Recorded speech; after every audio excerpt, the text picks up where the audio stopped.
never rests. Counting careless in the sky. What a thrilling time to be alive.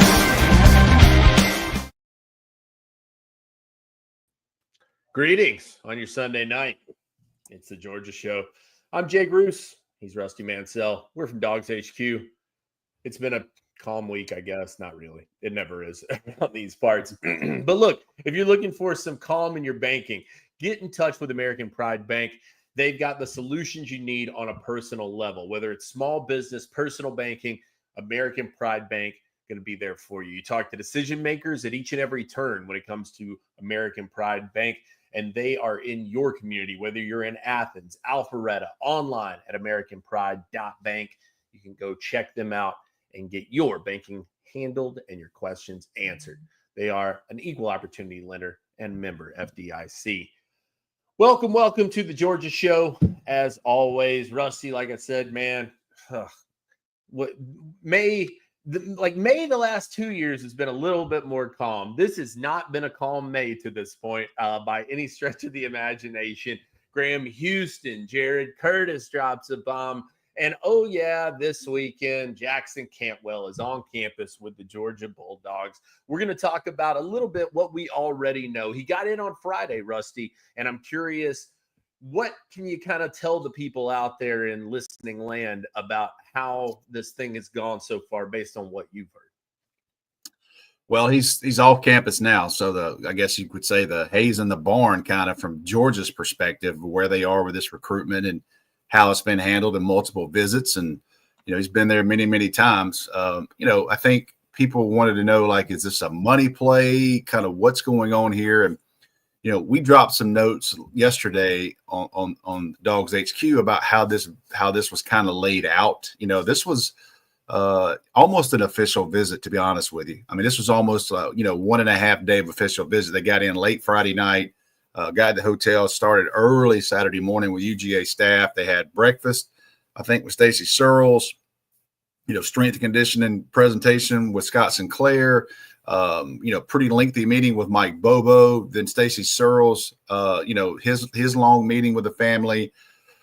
They do some player development stuff, some NFL stuff. I'm sure at some point they had, some NIL discussions. They had a dinner last night with Kirby Smart and several, UGA staffers last night. I believe Drew Bobo is a kid we mentioned a lot. I think Drew Bobo was the guy that hosted Jackson Cantwell and Jared Curtis last night. Most of the players are off campus right now. This is the 2.5 weeks that they get. A lot of those guys go home and see their families, before summer starts. School's over right now. And so, it was kind of a official visit type deal. I don't know how much more they need to see of Georgia. I talked with somebody kind of in that building today, and I said, how do you think it went? And they said, look, Rusty, we've showed them everything. I mean, this kid's been here so many times, and, we'll find out. I think just my gut feeling here, I think Oregon is – I know a lot of people talk about Miami, but I really think Oregon's the biggest kind of threat to Georgia here over the next 48 hours and how this thing unfolds when he makes a decision on Tuesday.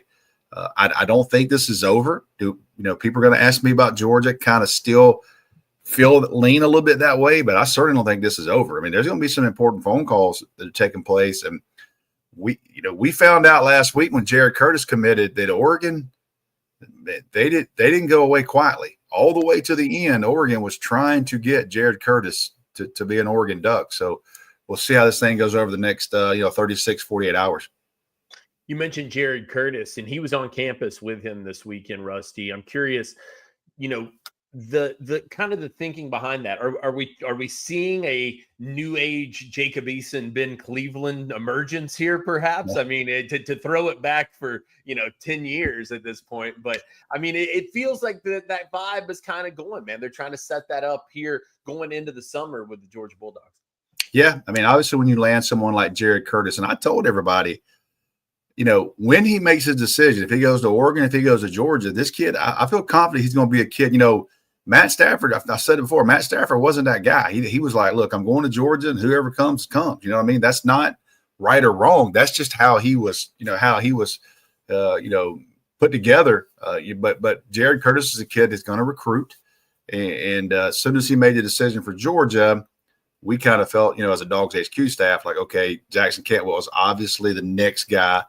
When the news broke, we'll talk about it in a little while, but when the news broke with Jordan Smith this afternoon, as soon as I could get to, Twitter and our social media accounts to try to spread that news, Jared Curtis had already retweeted that story. So, he knew it was coming. He was on top of it. And that was a big deal. He came, I think he brought a player, one of his high school buddies down.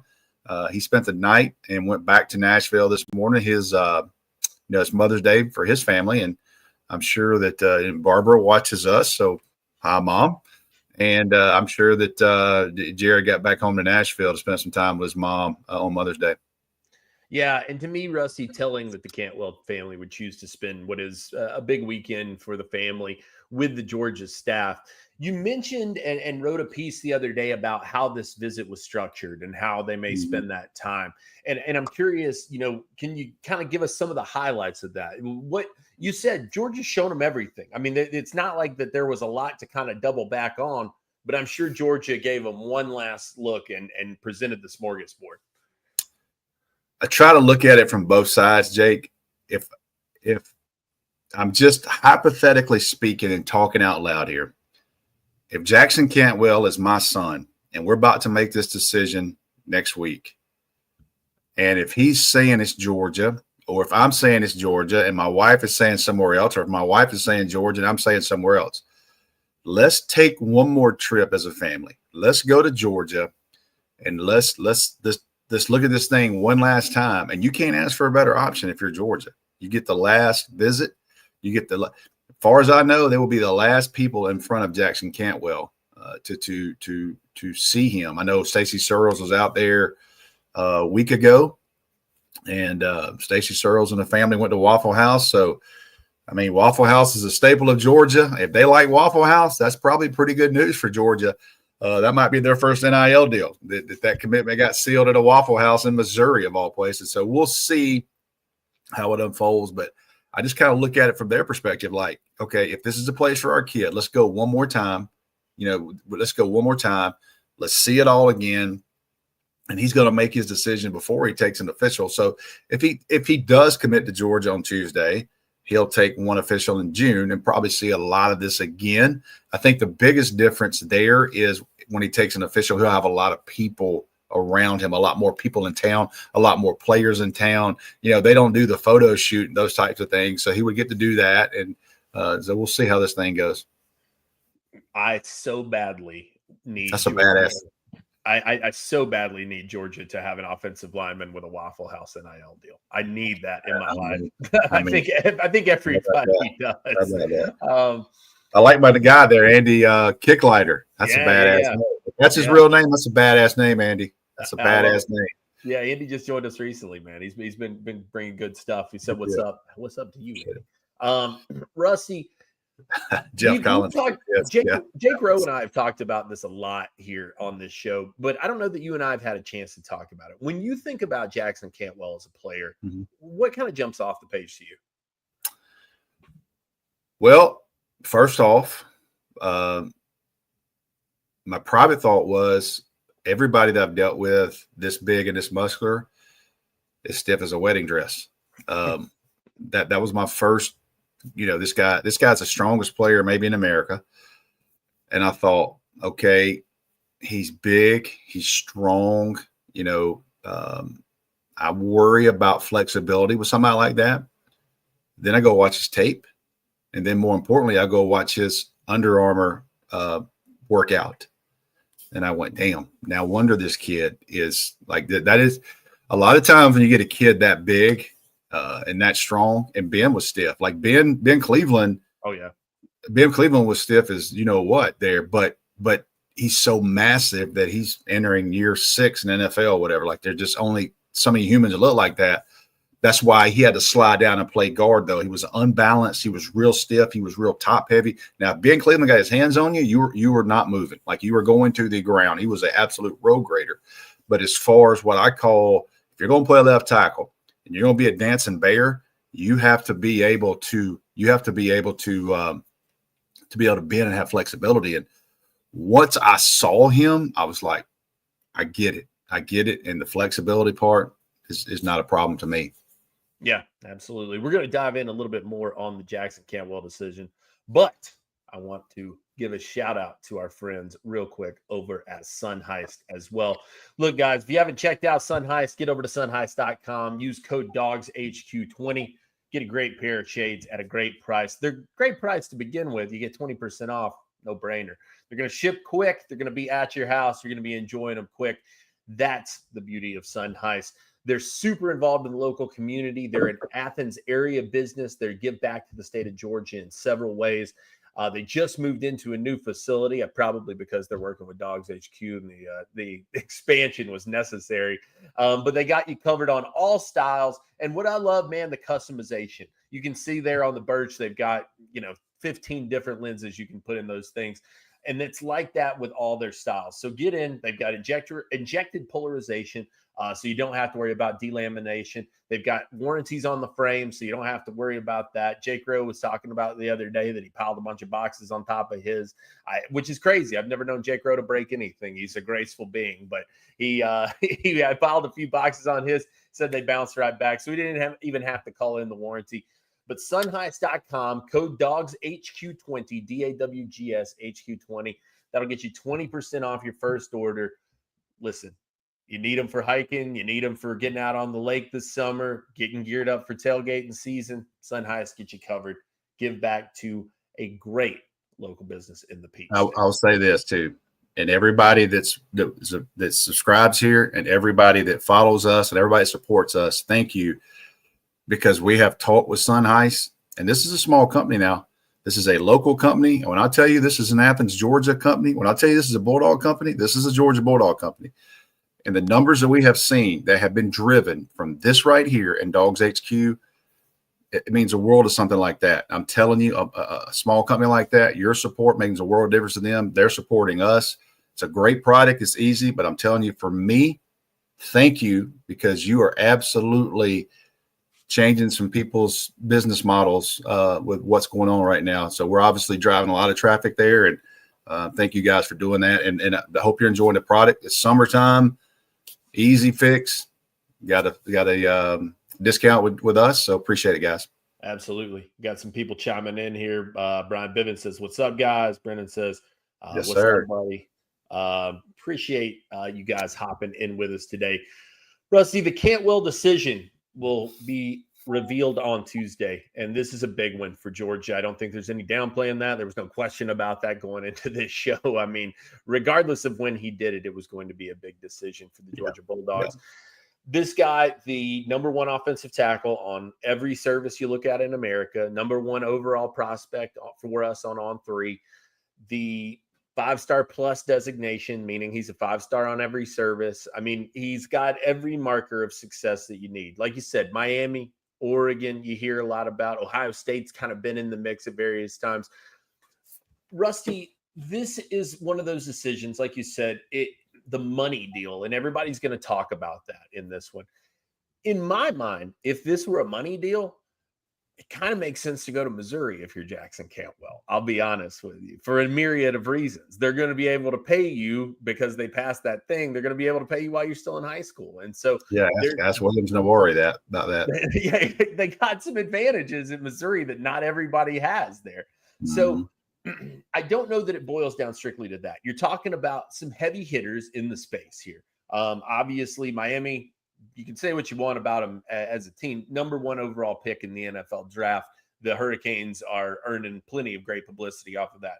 Oregon, a major player and will be for the foreseeable future. Dan Lanning's not going anywhere. Ohio State, incredible program, national champions coming off all that. Georgia, obviously, is Georgia. Have you heard anything, Rusty, that is motivating this decision? The thought behind this, what's kind of driving Jackson Cantwell and his family? Because it certainly seems that relationships are a huge deal given how big that bond with Stacy Searels continues to be that we hear. I would be lying if I didn't say that. I mean, he has a super agent. He doesn't have Billy Joe Jim Bob. He has Drew Rosenhaus. and Drew Rosenhaus represented Terrell Owens and Alex Rodriguez, and this is a super agent, okay? And super agents are super agents for a reason. So, I'm not going to sit here and fluff this and say that money's not a factor, because it is a factor. Now, it's not the only factor. And if it was the only factor, there would be 3 other schools we'd be talking about ahead of Georgia. I can't say it enough. Georgia's not cheap, but they're not going to win a bidding war. They're not going to do that. They're not going to upset the locker room over, this rev share stuff. It's all total different game. You have to want to go to Georgia. And that's kind of the thing that I kind of like right now. Like, you have to say, I want some of that. I want my, to be worked off every day. I want to be pushed. I want to be uncomfortable, and I want to have to compete for a job. And you go to Georgia, you have to understand that you're going to fight your ass off for a job. It's just not going to be given to you. And, but if you do what you're supposed to do, you're going to, all those things. I used KJ Bolden. By the way, somebody said, saw me on SEC Mike's podcast. Thank you for watching that. Great guy. Fred F. Saw that. I mentioned on there that KJ Bolden, you and I both know 1,000% that KJ Bolden came to Georgia, and they were not the highest bidder, not even close. KJ Bolden came to Georgia, and KJ Bolden started as a freshman. He was a freshman All-American. Without putting his business out, I know behind the scenes he is doing some major NIL stuff. He is going to be in some big-time exposure things for him. And I guarantee you this, that every single dollar that he left on the table a year and a half ago, he's already made all that back up, period. And don't think that Kirby Smart and those guys aren't showing somebody that. If you come here and handle business, it's there. It's there for you. So, I think with Jackson Cantwell, if he ends up at Georgia, they're not getting him for cheap. So don't take that perspective, but Georgia's not going to be the biggest bidder, like the highest bidder. They're going to have to get to a point to where this is enough, and we're trusting the development. And, we're going to Georgia because we feel like I've heard the word behind the scenes a couple of times, and it's the parents like the fit. They like the fit of Georgia. They're very familiar with Athens. So if Georgia gets him, there's a lot of factors in there. But again, I can say this on every podcast that we do, Roosh, for the next 6 weeks. If it's only about money, it's not Georgia. It's not. I'm just telling you right now. And is Kirby right? We're going to find out. I would be willing to roll with Kirby Smart and what he trusts. But there's other schools that are going to say, hey, we're going to pay our top 35 players. We're going to pay our top 35 players on our roster, and 36 through 85 or 36 through 105, you can deal with what's left. That's not how it's going to be at Georgia. They're going to try to spread that out and pay the key positions. And I trust Kirby with this. I really do. Yeah, and like I've said this many times, there's no tried and true method. I mean, everybody's just getting out here and feeling this thing out as it goes, man. I mean, it really – Texas A&M tried to pay their top 20 recruits pretty heavily a couple of years back, and now Jumbo. You know what it did? It tore the locker room up. Absolutely. And those 25 kids, yeah. How many of those guys lasted the whole time? How many? Jimbo Fisher's not there even anymore. He got his 75 million. That man's milking cows. He got 75 million on, but they try. That's a great point, Roos. They tried to do that and it didn't work. You know what I mean? You're not going to buy 35 freshmen and put them in a locker room with a bunch of grown ass kids who have already fought their tail off, who's already starting, and walk in and say, hey, this guy's making 800,000 more than you. That it's not going to work. There's no question about it. I mean, there's no business on earth where that can be the case. Because if I'm the guy who's out there doing it for you, suddenly you've changed my market value exponentially. Well, if that guy's worth 800,000, but I can do it and he can't already, hey, sounds like I need an extra 900,000 because I can make it happen out there. Yeah. It's a weird world. And like you said, there's no way necessarily, no right or wrong way, at least proven to navigate it. Correct. Looks like Kirby has planted his flag and has been on that for some time. And I think that it's been consistently a good approach. Oregon has certainly won with their approach. Ohio State's doing well with theirs. Miami probably hasn't gotten the results that they would have expected given some of the things that they've done in that space. But I think that, those all have to be considerations. And like you said, you're working with Drew Rosenhaus. That brings a certain level of expectation. Rusty, from the perspective of Stacy Searels, who has, let's just call it what it is. He's been a little embattled over the last 2 years in terms of the production of the offensive line last year. I said that it was not his finest offensive line class last year, and probably even the year before, although the numbers were very strong and he brought in a very deep class. But this could kind of reset the narrative, I think, around Stacy Searels recruiting. How important is the Jackson Cantwell battle for Stacy Searels? Well, one thing Georgia's kind of been facing is, in-state recruiting where there have been some good players, but there hasn't been an Andrew Thomas. There hasn't been an Amarius Mims. There hadn't been a Broderick Jones. There have been some good players. I think Juan Gadsden was a huge get, and we obviously think that as well. I think Daniel Calhoun was a kid they beat Texas on the class before. We think he's going to push for a starting job. But there hasn't been, we had a run in state of first rounders. Like when the first time I saw Amarius Mims, I was, holy smokes. Yeah. What is that? It hasn't been great. So they've had to go win some battles. They didn't win those. If he comes out right here this week and not only goes and gets a 5-star, he goes to the middle of the United States and he beats Missouri right there in their backyard, who you correctly said they have all of the advantages there. And then you've got Miami, you've got Michigan, you've got Oregon. Everybody wants this kid, and for the on-3 composite ranking, this is the number one player in America. So, Mike Bobo goes out and gets the number one quarterback in America. And then Stacy Searels, if he can go get the number one player, let me say that again, the number one prospect in America, regardless of position, this kid, and it'd be a huge deal for Searels. Fred F says, how does it come about an offensive tackle becomes an overall number one recruit? Is it the services that decide that or schools recruiting the player? That's a good question, Fred, because one of the things that I don't know that people always recognize when you're talking about this is that positional value factors in heavily to rankings. You're not necessarily, for the most part, you never say never, but you're never probably going to see a safety as the number one player in the country. Yep. They're very highly rated safeties out there. Caleb Downs was one. A.J. Bolden was a top 10 player. But when you're talking about number one guys, you're talking typically corners, wide receivers, quarterbacks, offensive tackles primarily, maybe a defensive lineman. Your linebackers, it's a little harder for those guys to get there. Running backs, the position is devalued in the NFL draft. You don't necessarily see that. So these offensive tackles are few and far between. Guys like Jackson Cantwell, man, like you said about Amarius Mims. The first time you saw Amarius Mims, you said that's what an NFL offensive lineman looks like. Jackson Cantwell, same deal. So you look at positional value as opposed to the NFL draft with rankings. It's always been that way. So most of the time it's going to be quarterback, it's going to be left tackle, or it's going to be an edge guy. You're not going to get a corner. You're not going to get that. You know who the safest bet in college? You know who the safest pick in high school football is? You know who I think is the guaranteed absolute superstar? No question, no matter where he ends up, this guy's going to dominate college football, and he's going to be a superstar. I believe you told us on the show a couple of weeks, Mark Bowman.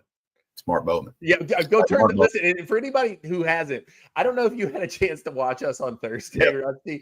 Yep. We did the show on Thursday. We put Mark Bowman's highlight tape on, and Jake Rowe and I were struggling to talk because we were so captured by what was happening on the screen.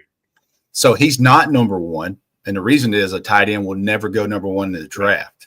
But if you want to strictly say who's the best, safest, guaranteed, bona fide superstar in high school football right now, it's Mark Bowman. I don't care if he goes to Georgia. I don't care if he goes to USC. I don't care if he goes to Texas. I don't care where he ends up.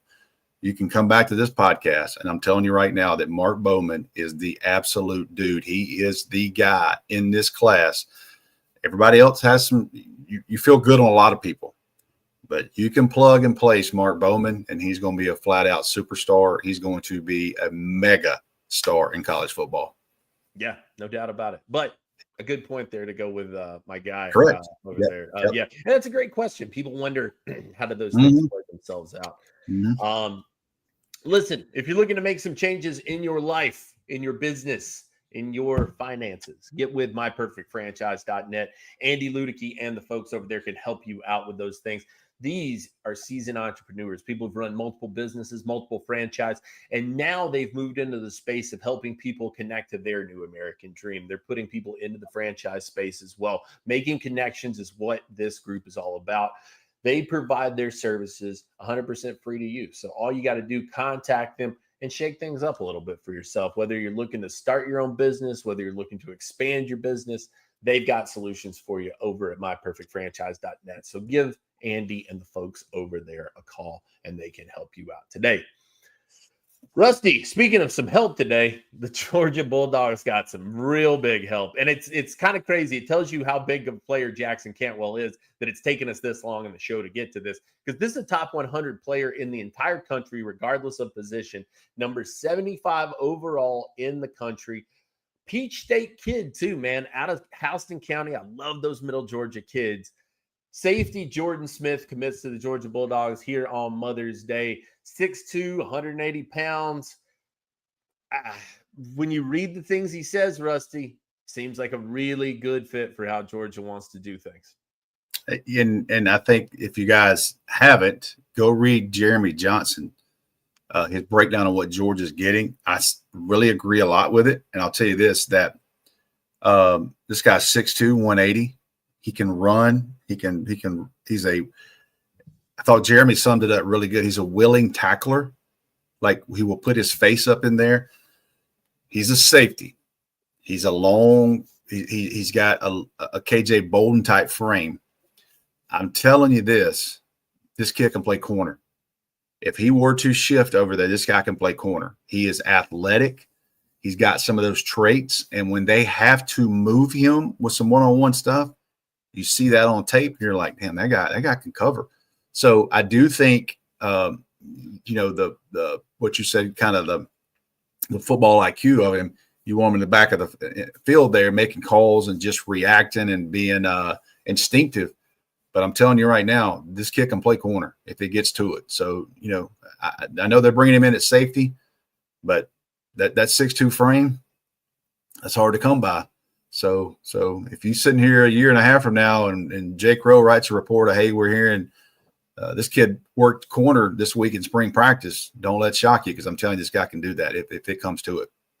Yeah, and one of the things that I really love about this kid, Rusty, and the way that he's dealt with things, very little media, has not talked very much. When he talks, hey, I'm looking at development. I'm focused on this. You don't hear the NIL mentions. You don't hear the talk about that stuff. You rarely heard many teams mentioned outside of Georgia. This is these middle Georgia guys, man. I'm telling you, they're a bit different. You get outside of Atlanta, man, and those guys get a little quieter. They get a little different. They play with those gnats everywhere down there as well. And that's part of it too, man. They absolutely are built a little bit different, a little crazy to live down there in Warner Robins. But there's a toughness and there's a humidity and there's a heat down there that is strong and it's powerful. I think that this guy makes a lot of sense for Georgia in that way, because all the things that Georgia seems to value in its players and in its recruits, he brings toughness. He brings the right mentality to his approach to the business. I'm not here to just make money. I'm here to play the game because I love the Georgia Bulldogs. I grew up a fan of the Georgia Bulldogs. I'm not trying to do media all the time. I want to just get out here and make people pay when they catch the ball against me. That's got to be the stuff that fires people up. And I said this earlier on the show on Roos and Rowe. People better start waking up if they have not already. Travaris Robinson's done a hell of a job, not only in this class, but in that last class with the transfers. He's done, if you were sleeping on T-Rob and saying, where's the T-Rob of old? T-Rob's back. Yeah, T-Rob's not playing around right now. He's doing work. And you gave him a full year on the road. You know what I mean? And I think when you look at a guy like this, you Kirby Smart probably wants to give that guy a hug. Like, he said, "Hey, you want to come to Georgia? Here's what the rev share is. This is what it's going to be." And the guy's like, "Coach, I'm there." Like, God, I mean, just the refreshing part of that. And I'm not saying that people that handle a different way should be looked different, but when you get one like that, a Zayden Walker, if Zayden Walker, like same area now, Middle Georgia, Sly County, if kind of that area, if Zayden Walker would have want to get into a bid more last year, it would have got ugly. Like it would have gotten, there's no telling what. When Georgia sit down with him and said, "This is what you're going to make," the number one linebacker in America said, "I'm good. I'm not even visiting anywhere else. I'm not even talking to anybody else." Those are the ones that you feel certain on. Absolutely. And really that has been a big thing, the mentality, a piece of it. They've recruited guys with that mentality. You're not hearing a lot of that bid and war stuff with these guys. And you've made the point too, Rusty, to talk about how important the in-state has become also. You can see it. Yeah, absolutely. I mean, those efforts are huge over the last two classes. Now you're going out, you're going to try to cherry pick some guys, Jared Curtis, a Savion Hyder or Derek Cooper from Florida. But keeping your best guys in state in the NIL era has proven to be a pretty effective way to approach things. Yeah. I mean, you got kids that grow up watching Georgia and they're not easy to bail. I'm like, I mean, that's but you can see that Georgia is certainly 1,000,000% a little deeper in state recruiting. And I think they really probably would have told you a year ago they're a little bit concerned about this 2026 class. But man, looking at now that some guys that have popped up and some new names on both sides of the ball, man, I think Georgia's very happy on this 2026 class. And this is the last week of basically spring practice in Georgia. A lot of spring games tomorrow night. A kid that we like, Ernest Rankins at Southwest of Cab. He's playing, I think they're playing the Hebron Christian tomorrow night in the spring game. I think Prince Avenue, with Andrew Beard, a 2027 running back who's Garrison Hurst's nephew, they play tomorrow night. So what I'm getting at is there's games all week. A damn good game Thursday night, Roosh. I might dig you out of the mountains for this. Keatron's at Kale. And that's what I like about this second week. You're going to see Georgia coaches all over the road. And guess where they're going to be? They're going to be in state watching these kids play and watching these kids practice. Absolutely. Tough stuff here with one last recruiting question. Kamari Brooks and Dre Quinn. I like that question too. The Brooks kid, get familiar with is what I would say. If you don't know him, Alabama's not going to give it up easy, but man, he's a tremendous looking prospect. Yeah, I'm telling you, Alabama's in that thing. Christian Robinson, former Georgia Bulldog, who's done some damage at times. Christian Robinson's a guy that probably need to know. I would imagine at some point that he at some point in his career, he's going to have a shot to be in Athens. It's just the timing hadn't been around different things. But, right now, you look at Kamari Brooks, he's recruiting him hard.